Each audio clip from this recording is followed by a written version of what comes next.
Good morning. Today is January 28th, 2021. This is the first Corporate Administrative Services Committee meeting of our new year. So I'd like to call the meeting to order and acknowledge that we are coming to you from scattered actually across the Sechelt Nation and Squamish Nation territories. So we have an agenda in front of us. There are any additions or deletions to the agenda? Seeing none from staff, I'd look for a motion to adopt the agenda as presented. Moved, seconded, all in favor? Thank you. And we'll start with a motion to receive all the reports and communications. Moved and seconded, all in favor? Thank you. Moving on to item number 2, Annex A, Electoral Areas Grant and Aid Policy, Procedures, and Timelines. And I'll turn it over to Tina. Thank you, Chair. So the recommended changes from the Special Corporate and Administrative Services Committee were from December 3rd were incorporated into the revised board policy. So we actually have a new policy in front of you for rural areas grant and aid. We're actually calling it the electoral areas grant and aid. So that's a little bit different.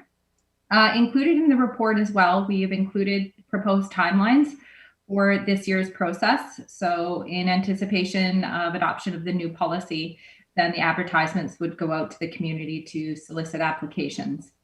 In addition, we did incorporate some information regarding the Greater Gibson's participation service and included the subsequent bylaw. What is missing here, and I do realize there was a question about function 123, and that particular function for the grant and aid actually falls within the statutory ability for regional district areas to provide grants of assistance. So what happens with that particular service is the limit by law is combined with both Area E and F. And so there isn't actually an established bylaw for that particular service. So if an electoral area didn't want to use a particular function or actually tax for that particular function, then it would just be a zero tax requisition for that service. So hence you wouldn't have any funds to distribute to for grants of assistance. So, but the Greater Gibson's isn't actually an established service. An AAP did go out, and that was in order to provide more funding that wasn't contiguous with the Area E and F service, because it's 10 cents per thousand is the limit. And otherwise, that's if there's any questions about the policy, happy to take any. All right, Director McMahon. In sort of layman's terms, what would 10 cents per thousand look like? Like how much money, roughly? Well, if the chair would allow me to share my screen, I can very quickly show what this looks like based on last year's taxation. Okay, do you have the ability to share screen? Yes, good. There we are. So this is last year's tax by area, and this is for function 123. Everybody can see that there? Yes. Okay, so I just need to move actually the panelists from my screen. So on the very far, I don't know if it's your left or your right, but you see the limits right here. And you can see that essentially for areas E and F, we deduct the taxation that's been taxed for this service from the total tax limit. So for area E, the total tax limit for grants of assistance is 111,612. So we subtract the tax for the Area E service as well as the function 123, which then leaves a limit of 79,000. So the same for the bottom one there. So from a taxation perspective through the years, obviously with more assessment, more development, this goes up quite a bit each year. So those are the numbers. And this is going to be provided at round 1, updated with the new assessment values, because this one here is our 2020 final budget. Any follow-up, Director McMahon? Yeah, so I'm still trying to parse out how it is that 2 areas ended up with 4 grant and aid functions. This the history of this was because there was a tax limit and the areas wanted to put more money into grant and aid? Or historically, how was ENF used? Greater Gibson's participation actually makes sense in terms of, say, Sea Festival, Sea Cavalcade, or maybe things like the Public Art Gallery that are more regional in nature. But the ENF one, I was still trying to get the rationale for it. Yeah, so the establishment of the GGCP, I don't know the impetus. It was very specific. Was it to allow, or what was the history for the grants and aid way back when? I don't think, or I don't know, I'd have to ask our corporate officer, but our corporate records don't go back that far. We could look at some of the budget documents, but again, that would require going into some bowels of our records and finding that. But also, I think a lot of the impetus based on my history here has been including the industrial assessments in this particular realm. So I think that was some of the rationale through the years has been, discerning between different types of projects. Like you've identified, Sea Cavalcade happens in Gibson, so let's be clear about those. And then the ENF are more collaborative projects. So as far as the nature and how it's evolved and why GGCP was established, it looks specific in that when the AAP was released, but the desire to do so, I could not really see, because it's really just, here's what we want to do and this is why we want to do it. Doesn't really say what feeling we have or whatnot, Director McMahon? Okay, so the reasons for what we're doing are lost in the mists of time.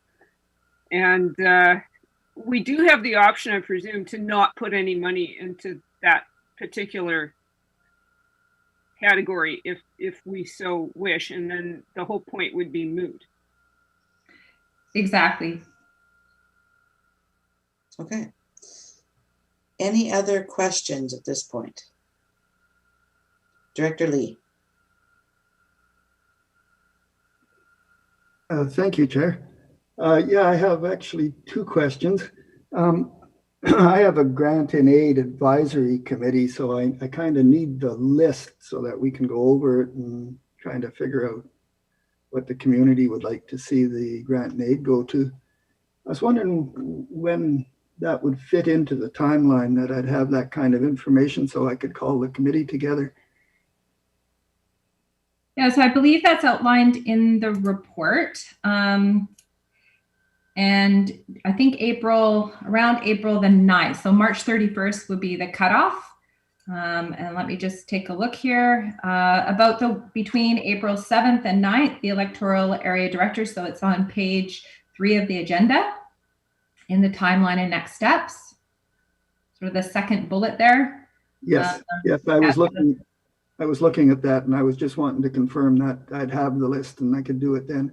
So that's cool. That's when you'd receive it, and then we're proposing the special committee May the 6th, with then release on May 20th. So basically I got a month to do it.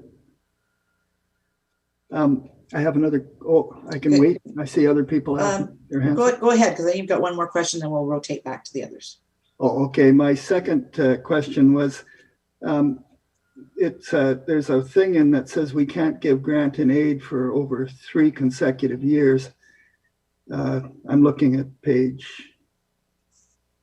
5. Yet I have festivals like the April Tools and Pender Harbor Days and Props May Day that are always asking for help to do those kind of things. And I want to give them money. So how would we go about that? They'd have to ask for money for a different purpose, and then we could carry on for another 3 years kind of thing, right? Would that be a correct interpretation of that rule? Well, I think yeah, so I think one of the questions back to us during the special committee was, options for consideration of how groups are receiving money year after year. And so it was determined maybe to put a 3-year sort of timeline. So they could apply for different purposes, but I think this is where does the committee want to be more explicit on, is it a limit on the purpose, or is it a limit to the association or the community group?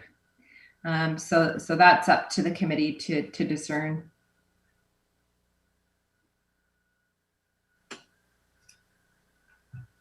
Does that answer your question, Director Lee? Yeah, when would we answer the question now? We'll get into that, because one of the things that we're looking at today is, do we approve this policy as presented by staff, with the input that we gave, or are there changes that the directors would like to see? So I have one more question on the same subject then. Okay. If we had another function that we could ask them to apply for, such as economic development, for instance, because I would argue that that's the purpose of festivals, is to promote economic development. Could we do it that way for things like ongoing festivals?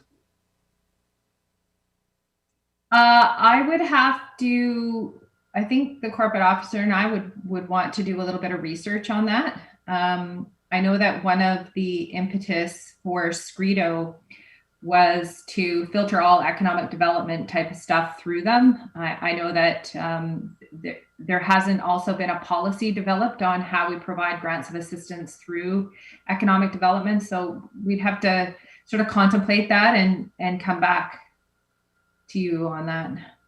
Okay, I think I've got all the information in. Thank you. Thank you. Director McMahon?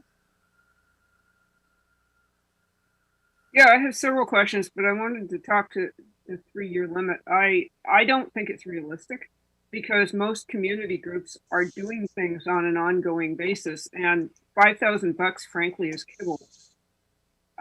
Most of the larger grants that were ongoing have been moved out of the grant and aid function. So they're, at least that's where we're going to, so that they have their own, like we're looking at the social services function now for the larger amounts of money. So I think that the 3-year limit is just creating unnecessary barriers for everybody, because here we are thinking up ridiculously convoluted ways of getting around our own policy, which really doesn't seem like the best way to be going about it. Another thing that I wanted to raise was under 8.2, the 4th bullet says we don't approve grants and aid for remuneration, and it's defined as wages, salaries, and other fees. And I'm like, other fees is very vague. Wages and salaries, I get that, because that implies it's an ongoing, like permanent staff, and that's fine with me. But fees could be almost anything. Like if you're holding a festival, you have to pay the sound guy to come and run the sound equipment. Would that be a fee that you couldn't pay? And then, I don't know. That was my question. Are you looking for an answer from staff on that? How they determine, or how they, like what they think other fees are? Okay. Who wants to delve into that one? Well, I can just give some context of what has been presented before. So it would be sort of like honorarium type things. Maybe it is to pay for, I think we have paid musicians before, because if you don't have some of these musicians, you might not have an event. But I think it's just recognizing people, they are sometimes a little bit creative on how they try to reimburse their organizations, because of course some of these are nonprofit as well. So they just want to be careful on how they pay for these. So Tara might have some more insight, because she sees the details of some of these. Okay, Tara? Thank you, Chair. Other things that have been included under other fees would be ferry travel. People have, put in for bringing people over. We need travel costs for them covered. So it is very broad, but there's, like Tina's saying, there's a lot of creative people out there that are trying to get money for things that, it's just a decision of the board, really. So in other words, you're saying, I mean, again, this is a board policy, right? So, I mean, I'm making a list of these different things you're bringing up, and then we'll look at what do we want to do with those. Director Hills. Thanks, Chair. Generally, I like the new format. The timeline works for me. The place where it starts to break down is going from 9 to 10 to 11. And for me, what it seems to be putting together staff and elected together into one place. And for me, the report talks about a transition. This is a transition from the old format to the new format to kind of get rid of those 18 amendments at the bottom there and kind of start again. So I'm not expecting that this iterative process at this time will solve all the problems. So I do take note of the transitioning. And the other phrase that I like is came out of the New Brighton doc discussion, which is about managing users' expectations on what we will provide and how we do it. So that I just see them. Oh, it looks like the policy over years has gone from a mix of staff and the political, and to help the applicants submit the best possible application, the strongest, is what I hope that the policy and the procedures would do. And that's an example that I'm kind of getting is the repetition of words. I'm just going to go benefiting the community, degree of benefit, contribute to the general interest, exploring benefit, measurable benefit. These are mentioned like 6 times, and I think it could be mentioned once because that's the purpose of the policy. So that's, for me, I think what has happened is the policy has grown and has become harder to manage. So fewer words, less repetition, separation of the policy. Like an example would be a policy would the exceptions. We're talking like number 6. We've got 4.8, which is an exception. 6.1 is exceptions, and for me, exceptions are if it doesn't fit the basic criteria or timeline, it's up to the board discretion, but it must be on the proper forms.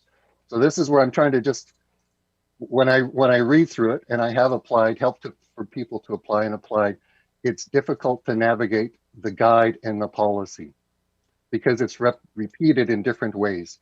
And so I read it in one place and then I go to the next place and I can't quite put them, they don't align. So that's one of the overall pieces, but generally up to number 10, it mostly works for me.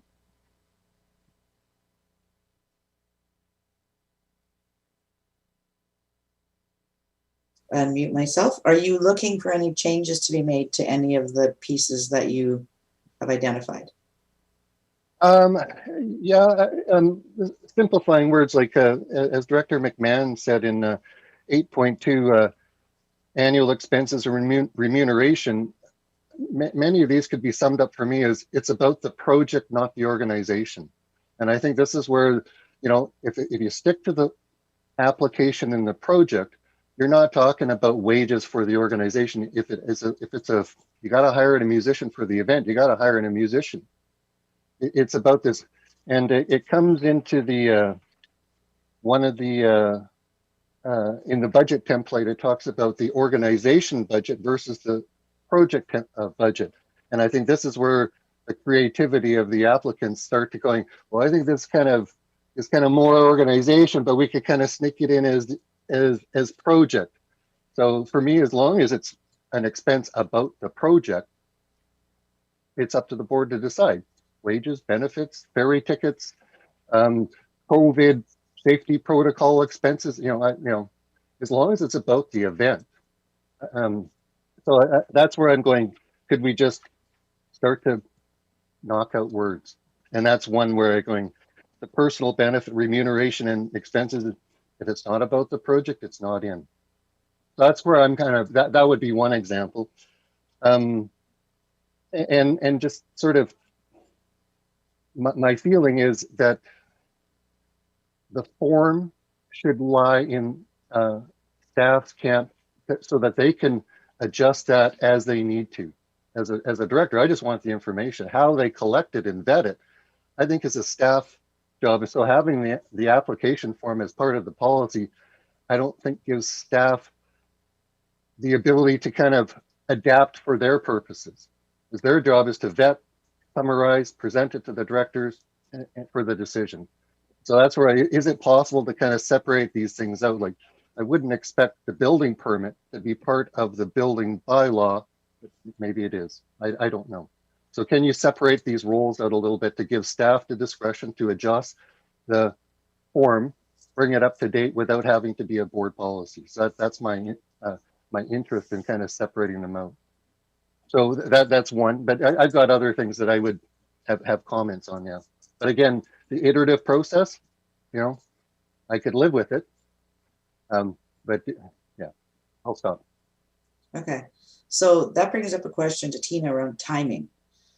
In order to meet the timeline that you've put in the report, when would this policy need to be adopted? Like today? Well, per the Local Government Act, I mean, we have to allow, I think it's at least a month in advance. And so with the deadlines and, you know, allowing staff to be able to put the ads in various publications, you know, to put this to February CAS would probably be too late. It would be cutting the wire. That's another thing that's come up is, you know, these community groups are far stretched. So we like to give them as much opportunity as possible. But what I'm hearing is that there's this separation between policy and procedure, more program guidelines. So if the directors had more tangible recommendations on, you know, if it was that straight line of number 10 down, put in a procedural attachment, then that would be great, efficient direction for us for this iteration. Some of the more nuanced words, I think we'd need a little more guidance because we'd hate to take some liberties that weren't anticipated to then formalize the policy. So, Okay, Director Ties. Thank you, Chair. Just a quick comment. I also agree that 4.3, the 3 consecutive years, is unrealistic. I mean, looking at the mandala, that's been going on for well over 10 years every year, and also the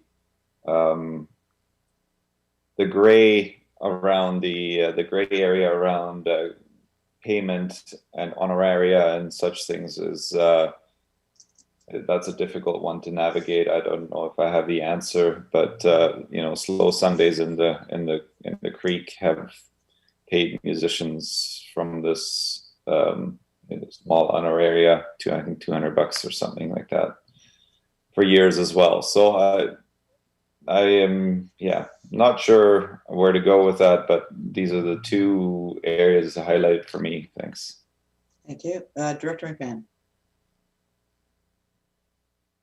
Yeah, referring to Director Hiltz's comments, I would be interested potentially in separating the policy part from the procedure part, but I don't want to put too much time into this because I don't think it really merits it. On page 8, item 10.4, first bullet, says latest financial statement. Should that be latest annual financial statement or just latest financial statement? Because previously, I believe we asked for the annual financial statement.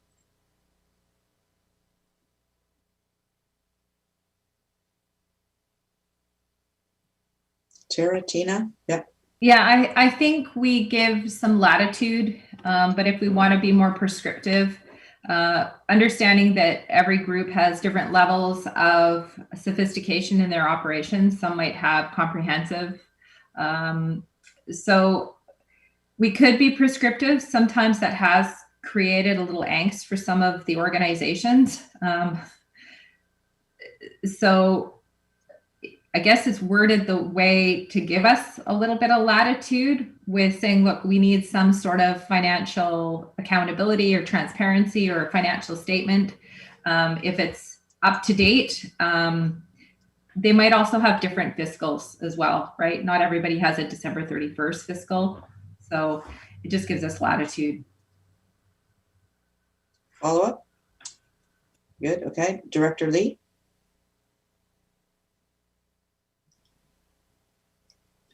Thank you, Chair. I have a question on 8.2. It says large capital costs for equipment or improvements to, and then in brackets, privately owned properties. Is a not-for-profit, would that be considered a private company?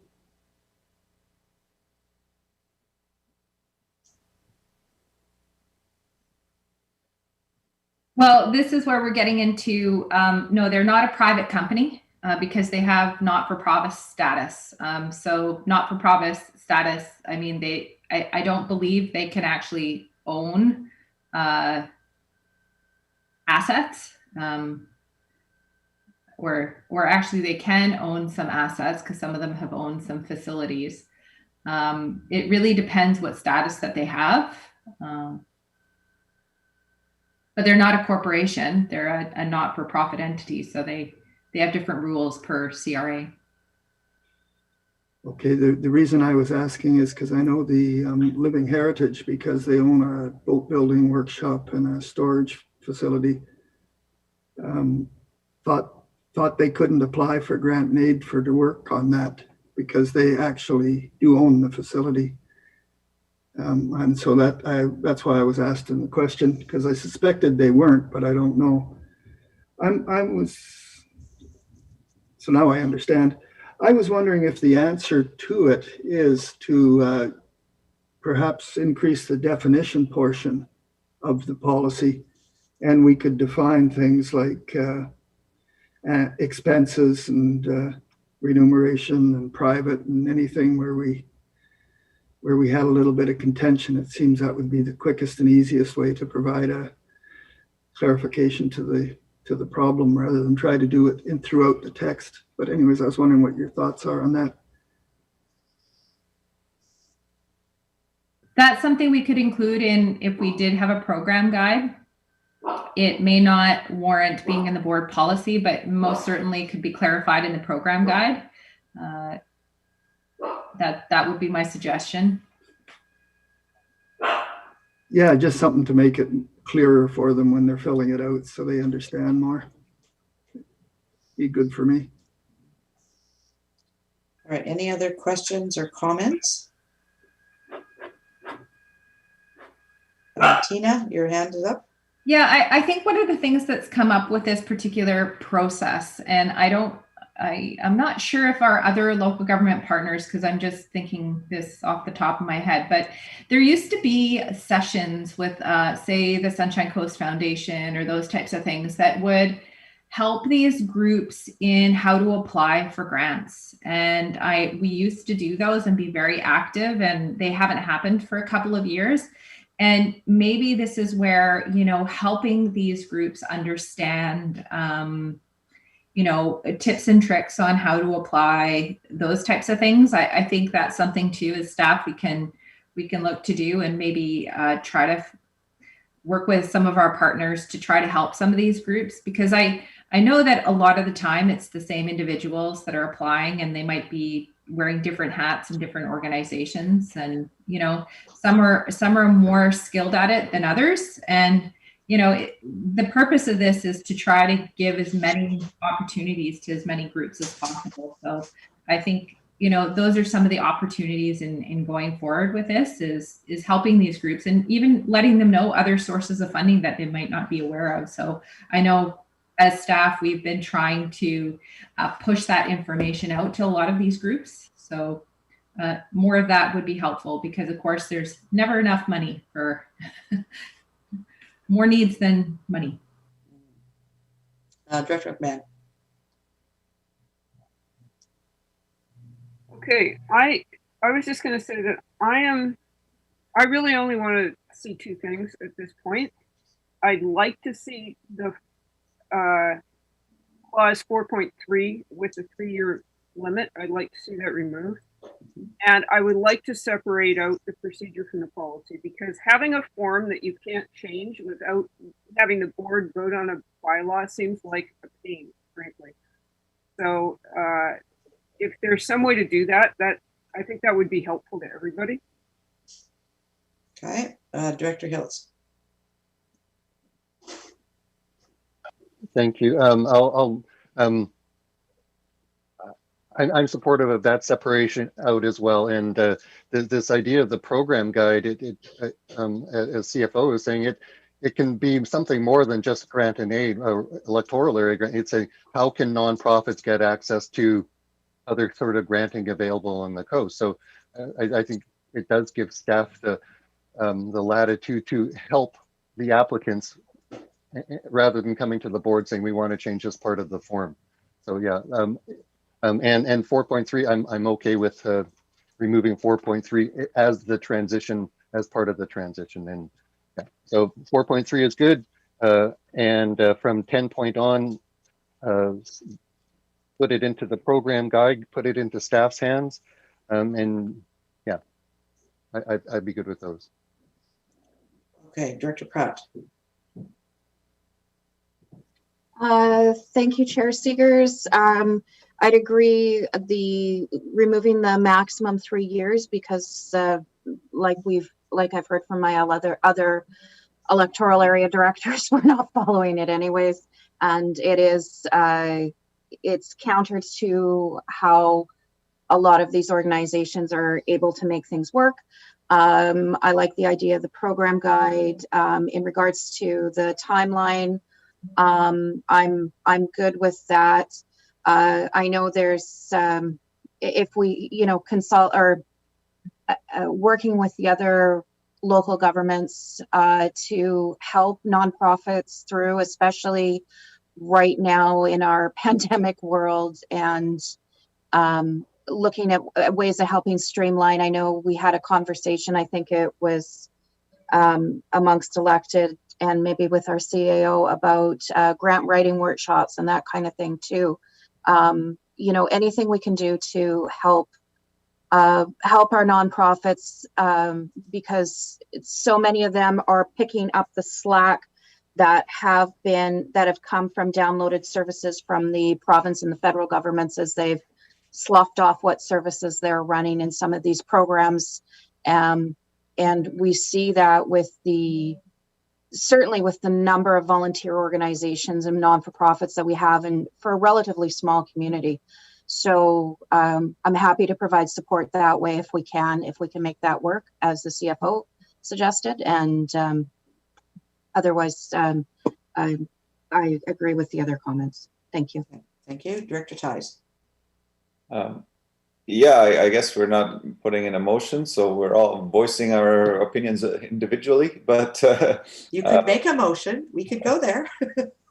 If it's necessary, I will make the motion as all the other directors have to follow all the other directors' recommendations. I'm in agreement with all of those. Thank you. Okay. The one that I'm not clear on, and I'd look for your direction, was with regards to 8.2 under remuneration, the question of other fees. Would you want it to say something like, not approved for remuneration, maybe ongoing wages and salaries, and take out the other fees that allows them to pay the honorariums or whatever to the performers or whatever event it is? Director Hiltz.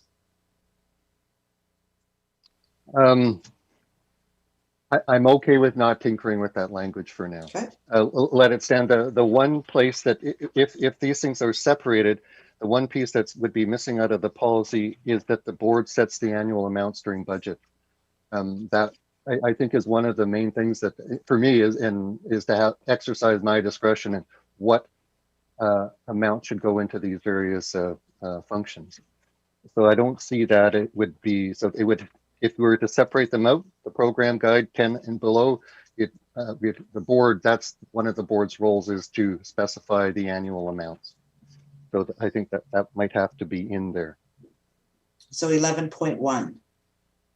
No, it would be in 4. It would be a 4 something that the board annually sets these amounts. Right. But if you look at 11.1, it just says each year as part of the budget process. Right. Right. That's the line that you're saying that information would need to be included in the actual policy. Yes, because it's the board's policy, not staff's policy to set that amount. It's the board's turf to set that amount. Yeah. Okay. All right. Director McMahon. Oh, I was going to try and make a more specific motion. Perfect. Yes. This is daunting. All right. So that we approve the policy except for the following. Removal of item 4.2. 4.3, is it not? 4.3, that's Yeah. right. Separation of the procedure from the policy. So that's everything after 9, section 9, becomes a procedure or a program guide. And to Director Hiltz's point, we should add the clause that I think is 11.1 to section 4. Probably it makes sense to put it right at the front, section 4.1. Yep. And otherwise, I'm fine. I could go either way on 8.2. So I think just leaving it as it is. The directors have considerable discretion as it stands. So my motion is to pass the recommendations with those 3 provisos. All right. Is there a seconder for the recommendation? Number them. All right. Any other comments or questions? All those in favor? Perfect. Good job. Good job, everyone. Yep, Tara? Thank you, Chair. Does that also include approving the timeline for this year's process? Yes, I believe it does. Is that part of the, no, okay. Do you want a motion for that? Okay. Would someone like to make a recommendation? Yep, that we approve the timeline as presented in the report. Moved and seconded. All in favor? Thank you. Anything else, Tara? You're good? Awesome. Moving on to item 3, parcel tax review panel. So we've received the report. What we are looking for in this is 3 directors to put their names forward to be on the panel.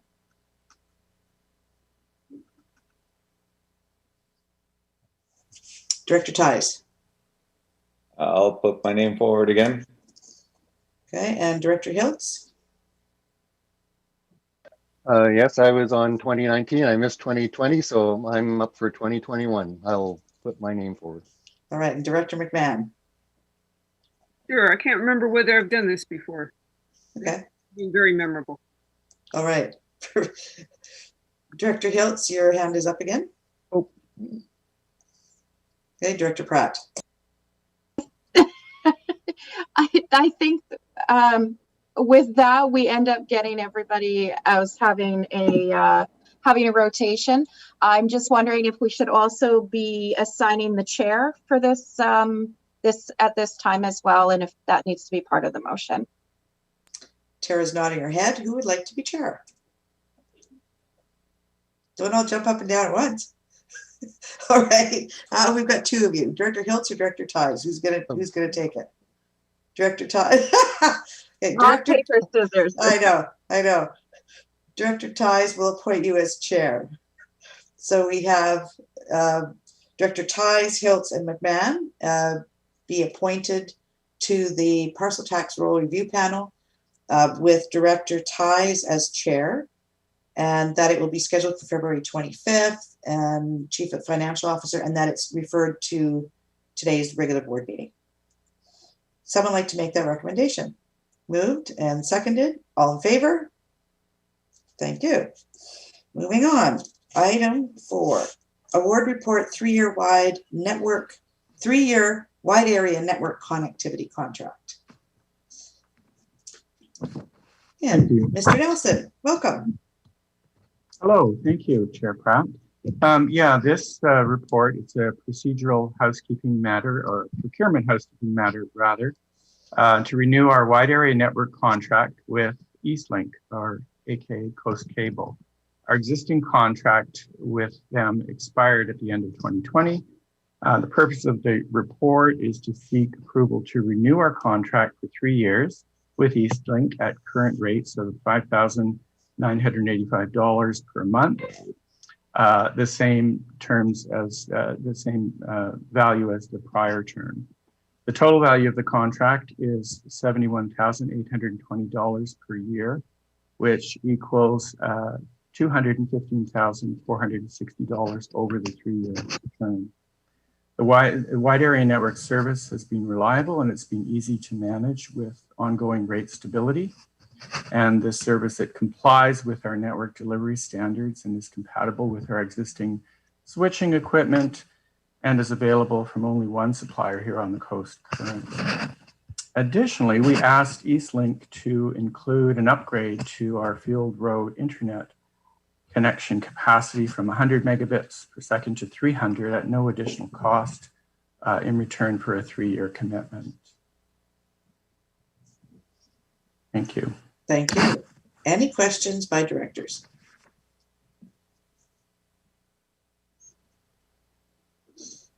All right, there is a recommendation on page 23. Director Toth first, and then Director Pratt. Thank you, Chair. I was just going to move the recommendation as presented.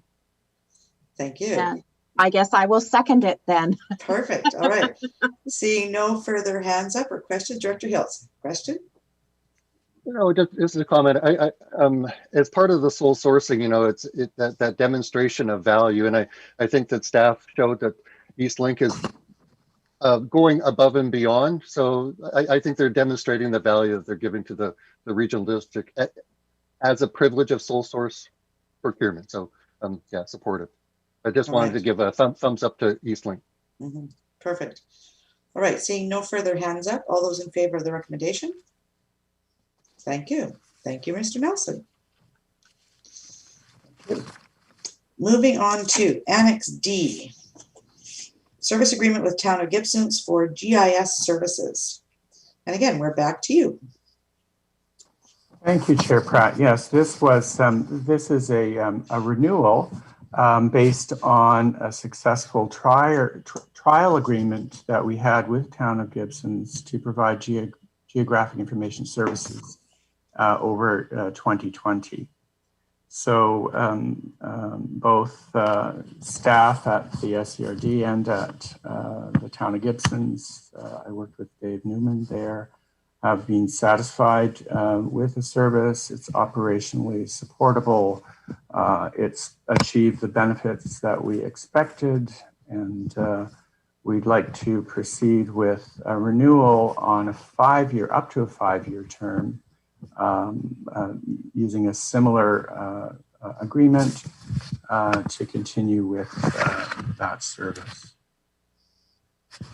Thank you. Director Beamish and then Director Ties.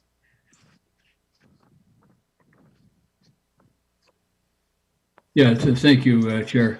Respect to this, our staff have reported they're very satisfied with the service, and there's a good way again to look at how we can best help each other on the coast using the resources in the best way possible. And I'm prepared to move the recommendations. Thank you. Is there a seconder for the recommendation? Seconded. All right, Director Ties. Yeah, I just have a quick question just to ask whether the costs as outlined in the report are realistic to stay fairly constant over the next 5 years. I know that usually there's some sort of inflation involved, so just wondering if 5 years is, it's a fairly lengthy time span. So just that question. All right, Mr. Nelson. Thank you, Chair Pratt. Yes, Director Ties, there is a basing on bylaw 627, which sets our recovery rate, mapping services at $75 an hour, but we have indicated that this will include reasonable inflationary increases starting this year and every year thereafter for that agreement. And that will be based on CPI. Right. Okay. So then I have one question. Given it's a 5-year agreement, will there be a cancellation clause? So, certain notice or whatever that each party could get out of the contract should they want to or need to. Yes, Director Seegers, there is a 1 month notification, mutual notification. So either party can give 1 month notification for a desire for changes to the contract or cancellation. And then the way the agreement is structured indicates that there will be some dialogue in either case, should that happen, either to make the changes or to wind up the agreement. All right, thank you. Any other questions or comments?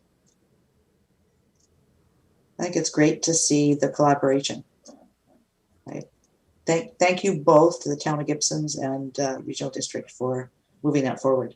So we have a recommendation on the floor as on page 26. And this is voting all directors. So I look for, how would you like to vote? All those in favor? Thank you very much. Thank you. Moving on, item 6, Annex E, pages 29 through 33. And we've received the reports. Are there any questions for staff? I wanted to point out one thing that came out in our budget review session. Sorry, on page 30, at the bottom of the page, it talks about the Chapman Lake Supply Expansion Project. And it indicates that the authority to borrow remains in place for the specified purpose until such time as the loan authorization bylaw is repealed or 5 years from the date of adoption on July 28th, 2021. It actually will automatically expire on July 28th, 2021. It's not 5 years from that date as written. So if we do nothing this coming year in July, this loan authorization bylaw will expire. Any questions on any of the other pieces in the report?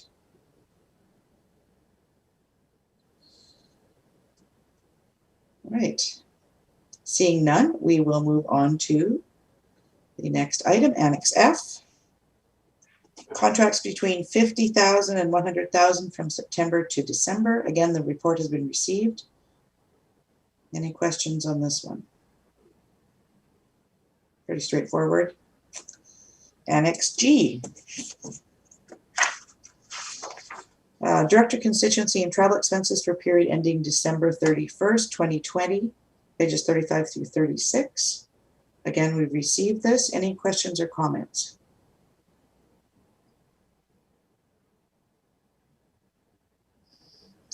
Moving on, Annex H, Gibsons and District Public Library Association request for letter of support.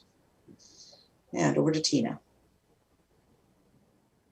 Yes, thank you, Chair. So the Gibsons and District Public Library Association would like to apply for a ISAC grant towards renovation for their public washrooms in order to align with some accessibility as well as just the general upgrades to their facility that have happened over the years. This particular grant, they require a letter of support from the regional district or the member municipalities. So I would assume there's one going to the town of Gibsons as well. And we also are the building owner of that particular facility. And so as part of the lease agreement, it would be a good idea in order for us to, if they are successful, just to approve the project in principle and you know, help in any way we can, as our building maintenance facility folks always do. So just noting that the fixtures, et cetera, that are conditional within the lease for typically for the regional district to oversee or to replace, they're all in functional order. I think it's more from an aesthetics and you know, just general upgrade perspective. So we think it's great that the library is being proactive to go ahead for this grant. So staff are supportive. Thank you. Director Beamish. Yeah, just to confirm, the town has provided a letter of support for this as well, and they have received that. All right, Director Hiltz.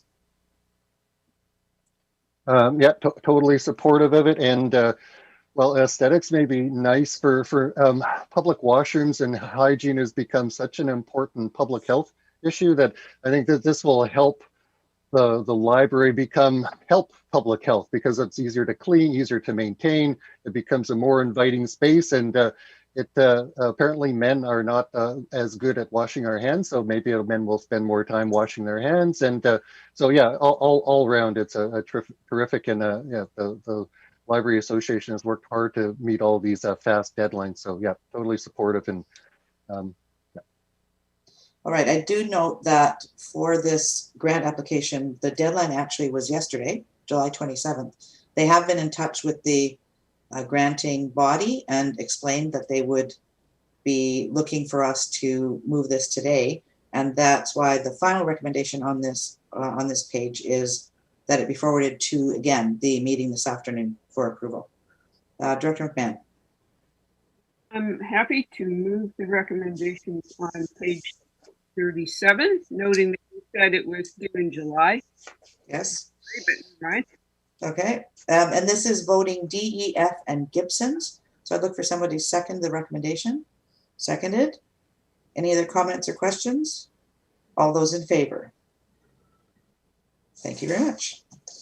Moving on to item 10, Corporate Administrative Services Report, Semi-Annual Report. And one of the comments, I'm just going to put this out there, and I did send it out late last night, so I apologize for the late notice to directors.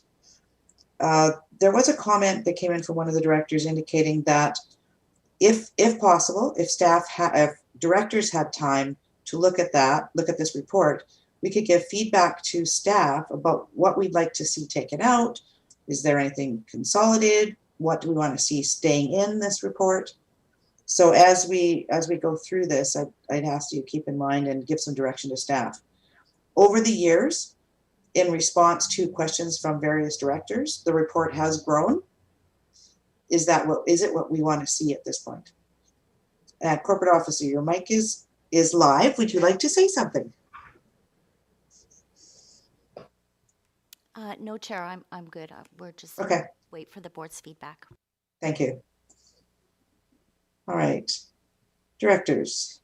Director McMahon. Yeah, I think it's definitely time to look at this again. I think the report is perhaps a little more detailed than we really need.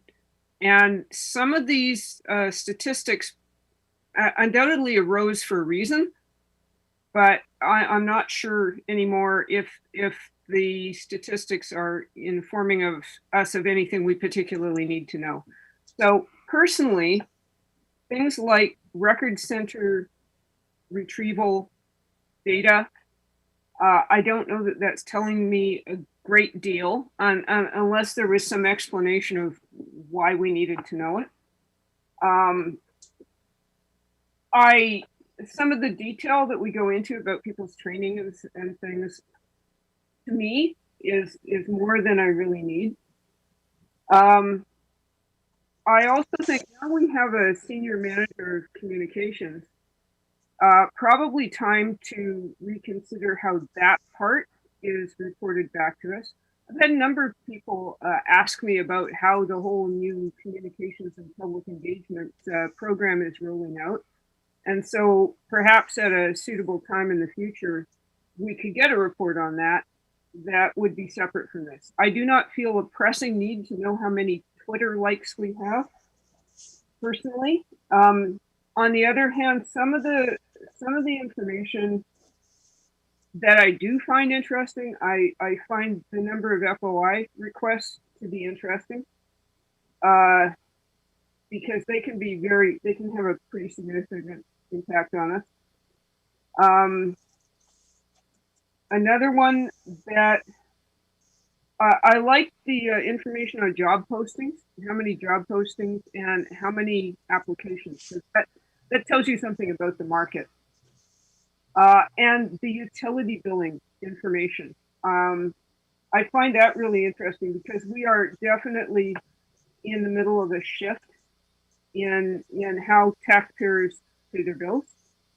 And that's interesting. And also knowing, how many outstanding accounts there are is, I think, pretty telling piece of information. So that's my initial feedback. Thank you. Thank you. Director Toth. Thank you, Chair. I don't know that we need to know, who's taken what training and things like that, at least, through an agenda. Now that we're receiving the update emails and things like that, that might be something to just highlight within those emails to congratulate people. Honestly, I love data, I love information, and I love seeing all these charts here. It's one of those things that it was probably, difficult to pull the information together in the beginning as things get added onto the report, but to update them, by quarter or by year, now that the data is on here, I wouldn't expect that to be a particularly burdensome proposition for staff. Unlike Director McMahon, I do show, I am keen to know how many people are following us on social media, because I think that is important. The one thing I didn't see, which is maybe just on me, is how many people are using the SCRD app now. I may have missed it in here, and my apologies if I did.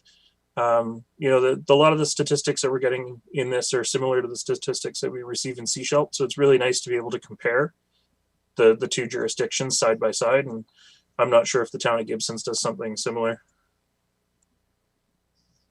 Thank you. Director Hiltz. Thank you, Chair.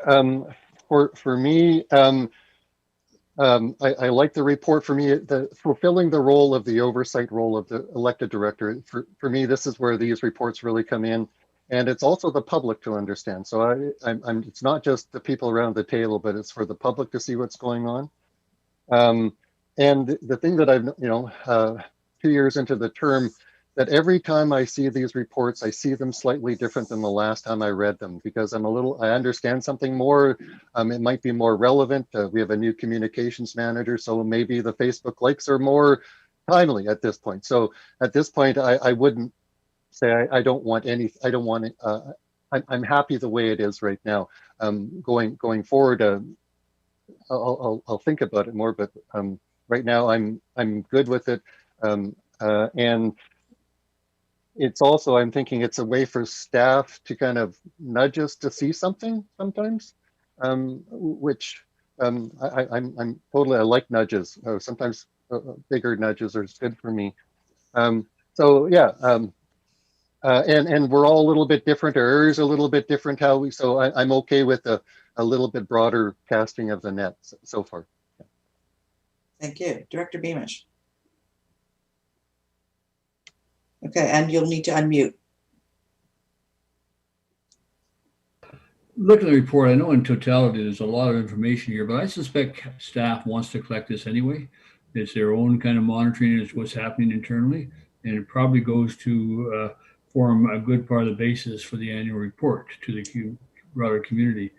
I think it's interesting. We did give our staff the ability to kind of reduce the volume of information in their quarterly reports. And they said, well, we have to collect it. We want to see it. We want to use it internally as well as the public is interested in it. I look, for example, if we go down to the bottom of page 50, the last table, when we just approved a contract between the town of Gibsons and the regional district on GIS monitoring or GIS reporting. Now there's a stat to show you how it's being used. And I'm happy to see that because I didn't see that in the report from our staff in terms of frequency of use. So I would certainly, the only thing I don't think is particularly necessary is some of the tables, and they're certainly not all, but in terms of, I would just see a 5-year table, rolling 5-year table, as opposed to anything that goes beyond 5 years. But that's, if you got the information, it's easy to put in and update. If staff came forward and said, hey, this is really too onerous, we don't have time for this, but I suspect that internally they're monitoring this anyway, and it's good to see. So I have no problem with the report. Mm-hmm. And that was the comment back from staff during the agenda review, that now they have the processes in place. Putting them in place took time, but now that they're in place, it's not taking as much time to update it and bring it forward. Director Lee. Thank you, Chair. I actually like the report. It's something I do look for from managers, in that it indicates they have a handle on their department, they understand what's doing, and it's something that belongs in the corporation. I would suspect it could stop at Dean or Tina, but I must say I enjoy seeing it as well, and it does demonstrate that there is oversight occurring. It's good oversight. And I guess whether we have some tables or not, it's kind of personal preference, but because I'm used to seeing this kind of thing, I actually got to say I enjoyed reading it and I enjoyed seeing it. And I was very happy to see that it existed. So that's my comments. Thank you. Before I go back to Director McMahon, or Director Pratt and Director McMahon, I wanted to just mention one item, bottom of page 44. I'm sure you all saw it, but I want to bring it to the attention of the community. So our senior manager of HR, Mr. Jerry Parker, was awarded a professional award for volunteer service for serving on the HR advisory committee for LGMA. They revised the Human Resources Manual for local governments in BC. So I just want to congratulate him and thank him for his service to not only us, but to the wider community. And I think it deserves mention. Yeah. All right, Director Pratt and then Director McMahon. Well, thank you, speakers, for taking my thunder on that one, but that's okay. I was going to congratulate Senior Manager Parker, who is actually in the attendees list, so I know he's watching and listening. And then just also to mention that he did continue on as our EOC director through all of 2020 with the COVID-19 response, and which I know there was a lot that was going on there. So thank you very much, Mr. Parker, for all of that work. One thing, I'm really happy with the report. Yes, I know it is a lot of information, but the Corporate and Administrative Services departments, they support all of the rest of the departments. So they are threaded throughout. And so it can sometimes, we don't see their immediate impact, but they're so crucial. These departments are so crucial to our entire organization. And so it's nice to see the metrics, as well as some of what I'm going to call the soft statistics about what people are doing for training, and that more qualitative dialogue or commentary that's happening through there. And it is good to see what we are doing on social media, what our reach is, what kind of focus we're having, and being able to track that over time. So I'm really happy with the way the report is. I know it is quite a lot, but when we're talking, like, one of our big focuses as a board since the time we were elected was communication, and this is part of finding out what those metrics around communication are, and some of the stuff that's going out into the community and some of the feedback that's coming back. So I really like this. And I would agree with what Director Hilt said. You know, every time I look at it with a slightly different lens, with a slightly different understanding of the organization as a whole. So thank you for all of this. And I see Mr. Parker's here. Congratulations again. And thank you as well for all of your work with as our director of the EOC. All right, thank you. Director McMahon. Well, I'm glad we had the discussion, and if everybody's happy with the report as it stands, then I'm good with it too. And I'm looking forward to some more of the HR metrics coming down the line, because one of the questions I do get asked a lot is, how many employees does the SCRD have?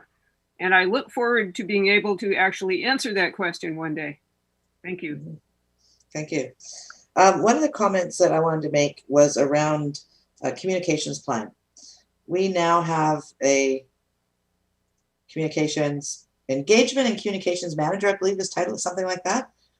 And I know that one of the items that we as directors and the community would probably like to see at some point is, what is the communications plan that is put together for the regional district? So we've seen that in the district of Sechelt, for example, from our communications manager. And it's looking at, so example, one of the issues that we had was last year about the billing, utility billing, where different departments expected, you know, that somebody else was actually putting the insert in with the utility bills. The communications plan would actually lay out all of the various items that are happening at the regional district through the year and fit those into the communications plan. So there's an overall look at how do things get dealt with the regional district. Inside of that would also have to be time for, you know, the various campaigns that are going on. So we've got some AAPs coming up, for example. All of those sorts of things would be fit inside of that communications plan.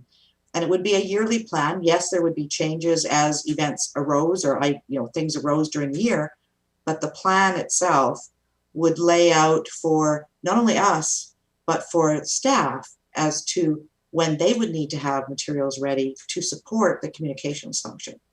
So I would, given the experience that our communications manager has, I believe that's something he'll be putting together, but I think that that would be something that I as a board member would like to see brought forward at some point once that's put together.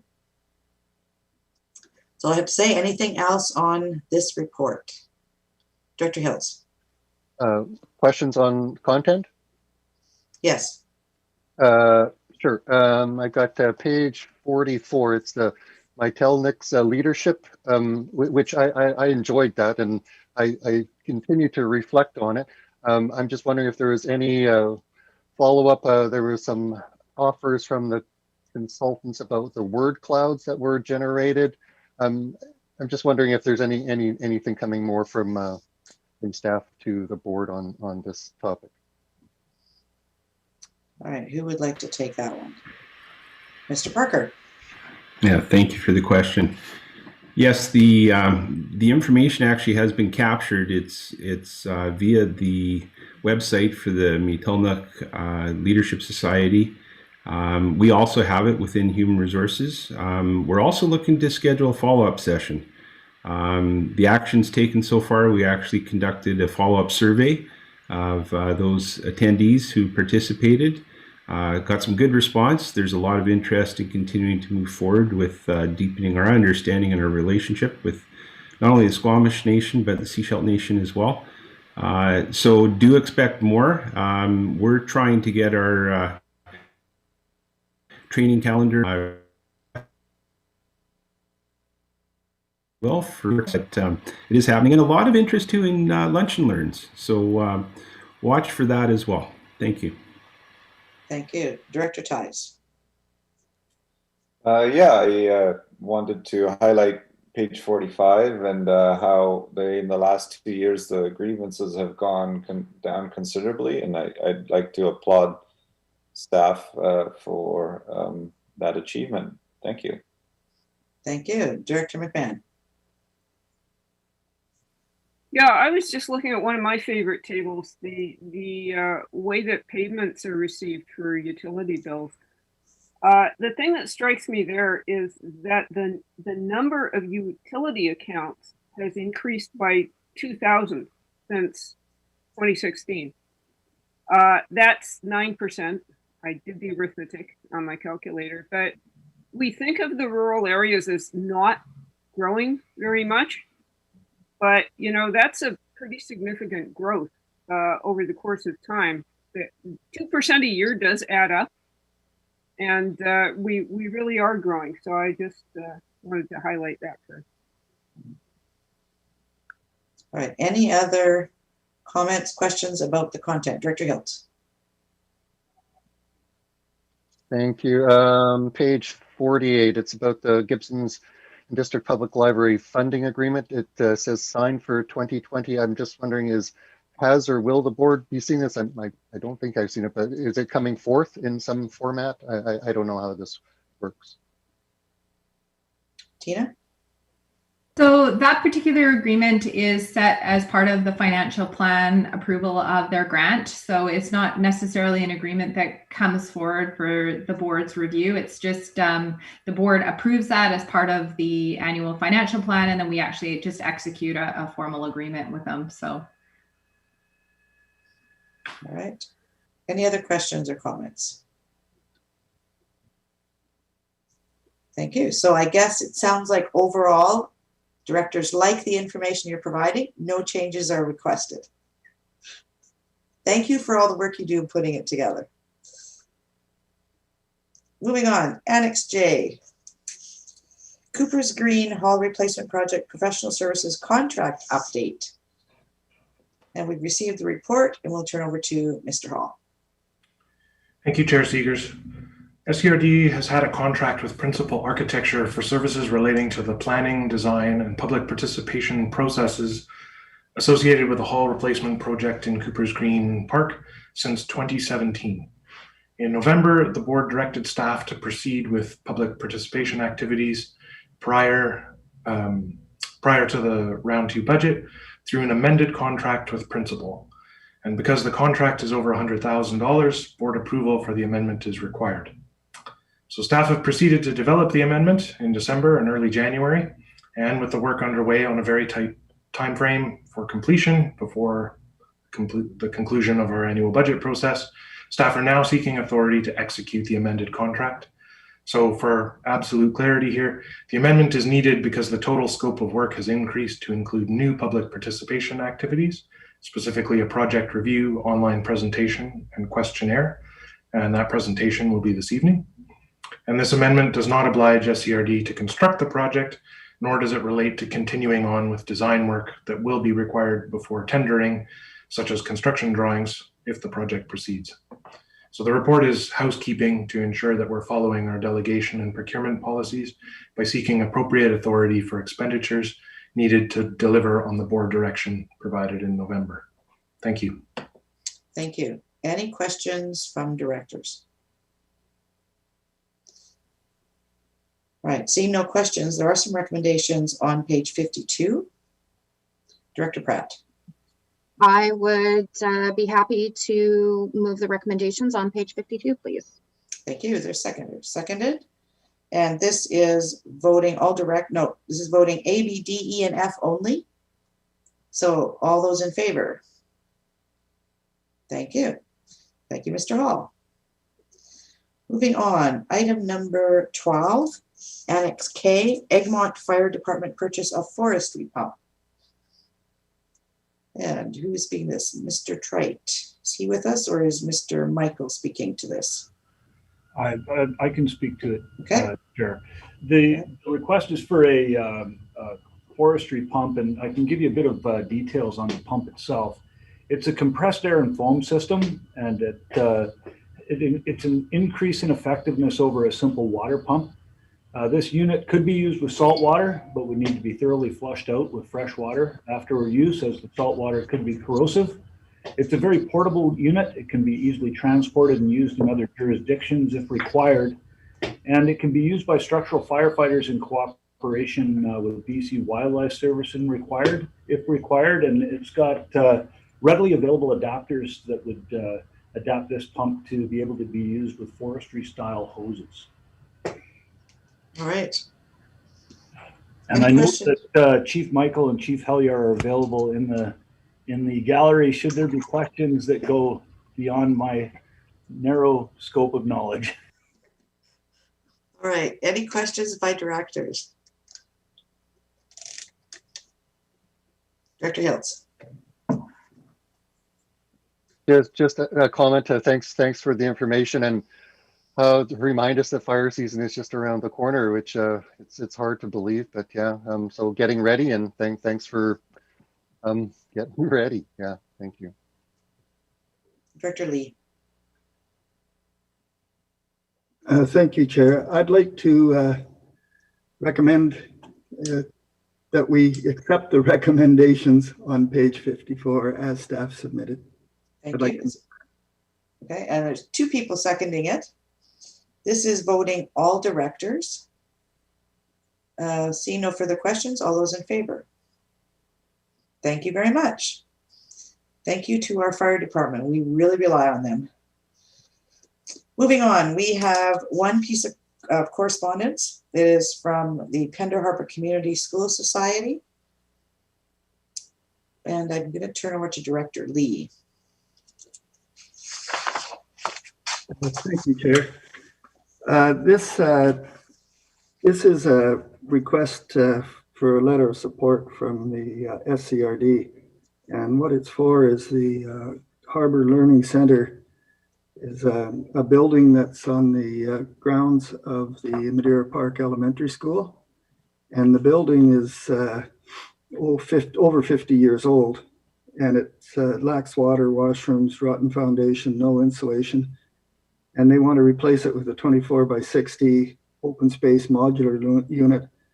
And because of the work that's been done, they believe that they can do it during the summer of 2021 and be reopened to serve it by September. So there would be very, very small gap in service.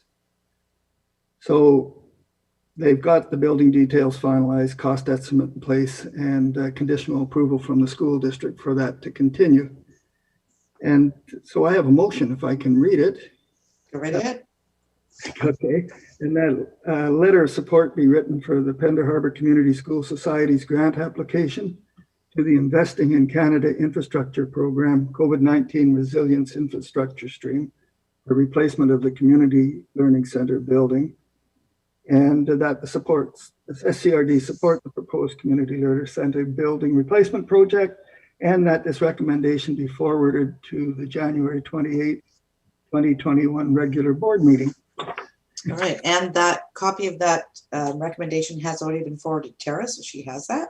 Yes. Is there a seconder for that recommendation? Seconded. Any questions or comments?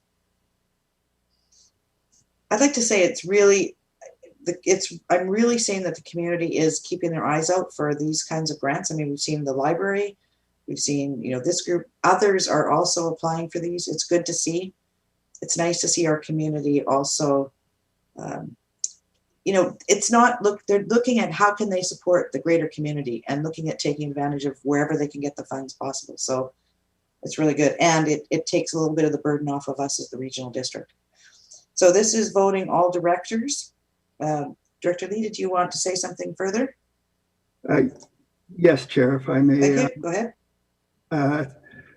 I have to thank Dean and Tina for really assisting the organization in focusing on perhaps a funding source to get this done.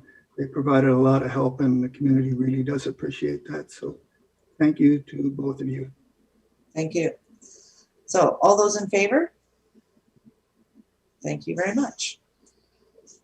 So that is the end of the regular agenda. I'd look for a motion to move in camera under sections 91G and K of the community charter. Moved and seconded, all in favor?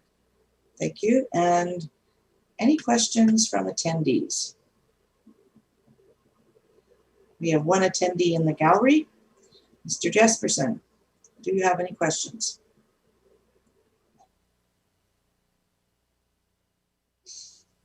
IT, any questions come in during the meeting via email? No questions coming in. Thank you.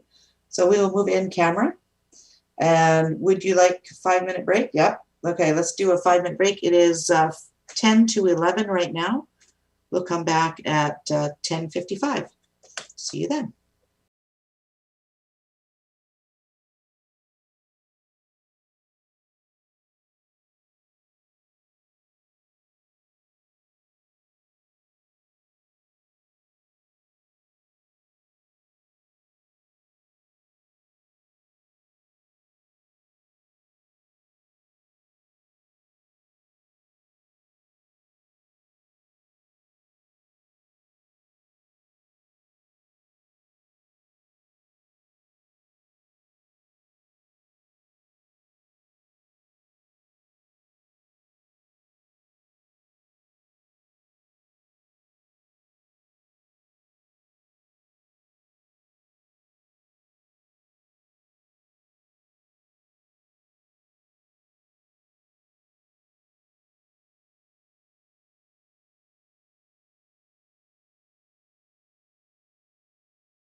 Welcome back to the Corporate Administrative Services Committee meeting of Thursday, January 28th. And we are looking to adjourn the meeting. Is there a motion to adjourn? Moved, seconded, all in favor? Thank you. And we're back at noon. Is that correct? We're back for board at 2:00. We have a meeting at noon though. Right. That's, Perfect. yes. See you there.